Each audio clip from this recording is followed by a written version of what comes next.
بسم الله الرحمن الرحيم الحمد لله رب العالمين والصلاة والسلام على أشرف الأنبياء والمرسلين سيدنا محمد وعلى آله وصحبه وسلم أجمعين. السلام عليكم ورحمة الله وبركاته. ولا ليال وحلقة إني طبعا يلا بعد حلقات كي بشهر رمضان إنه تلقلني وحين ما أنت كسوق قادنا إن كتاب كإله سبحانه وتعالى ولا صاحب بشهر رمضان حين وقنا هاي بشهر رمضان وحيالا إلهي كجاري على وحكم ده inay tahay bishii ilaahay quraanka soo dejiyay marka macnaheedu waxa weeye mar hadii ay tahay bishii ilaahay quraanka soo dejiyay oo shahrul quraan ah in qofka muslimka ay quraanka u akhriyo in ka badan intii uu akhrin jiray bilaha kale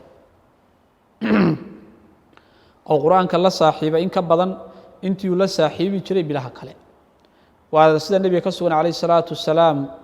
oo saxaabadu waxay wariyeen rasuulka kaleey salaatu wasalaam marka bisha ramadaan la gaaro jibriil baa u imaan jiray calayhi salaam markaasuu fayudaarisuhu alqur'aan qur'aanku la daraasayn jiray la akhrin jiray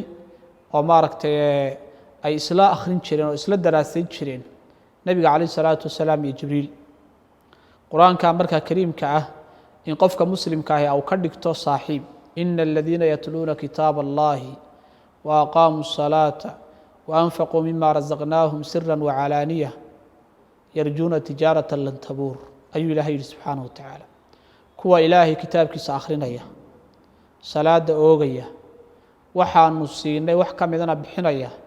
يرجون تجارة لن تبور إلهي وحي سبحانه وتعالى كوا سوحي رجينا يعني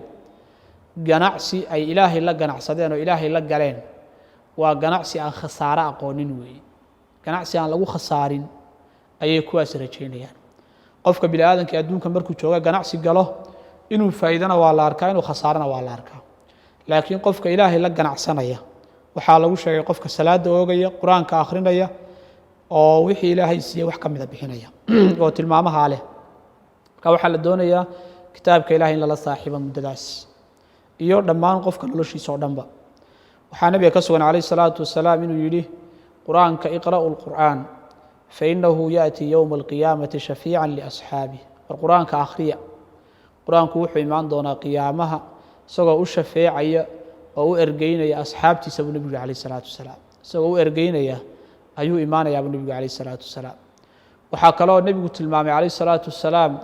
inuu yiri inna lillahi ahliina ilaahay wuxuu leeyahay dad ahalaho asaga u gaara markaas ay rasuulka ilaahay waa kuwe markaas wuxuu nabiga kaleey salaatu wasalaam hum ahlul qur'aani ahlullahi wa khaasatuhu wa ahlul qur'aanka oo ah ilaahay subxaanahu wa tacaala kuwa ehelka u ah oo u gaarka ah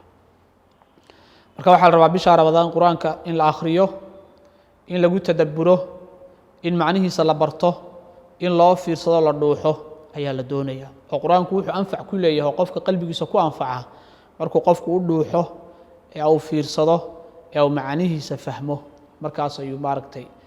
qofka anfacaya ilaahay waxaynu weydiisanaynaa inuu quraanka inagu anfaco